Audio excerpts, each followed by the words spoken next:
মিরসরাইয়ের জনগণ তারা যদি মনে করে আমি মিরসরাইয়ের মানুষের কল্যাণে কাজ করতে পারবো, নির্বাচনেও এসে যেতে পারি, এটা সময় বলে দেবে। নির্বাচনের এখন কোনো আপাতত কোনো পরিবেশ নেই, কারণ বাংলাদেশে নির্বাচন ব্যবস্থা ভেঙে দেওয়া হয়েছে। মানুষ তাদের ভোট দিতে পারতো না এবং মানুষের ভোটাধিকারটাও কিন্তু নিশ্চিত হতো না। এবং এই বাংলাদেশের যে নির্বাচন প্রক্রিয়া, সেই প্রক্রিয়াটাকে ঢেলে সাজাতে কিন্তু আরও সময় লাগবে। এই সময়ে আমরা বাংলাদেশকে একটি সুষ্ঠু নির্বাচনের পরিবেশ আমরা তৈরি করব। এরকম একটা পরিবেশ যখন তৈরি হয়ে যাবে, তখন কিন্তু নির্বাচনের প্রক্রিয়াটা শুরু হবে।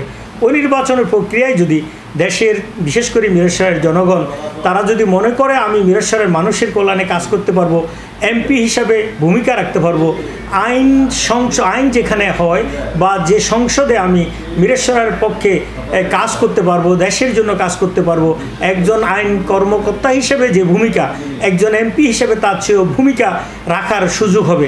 এরকম যখন পরিবেশ হবে, কিন্তু আমি এই পথ ছেড়ে দিয়ে কিন্তু নির্বাচনেও এসে যেতে পারি, এটা সময় বলে দেবে।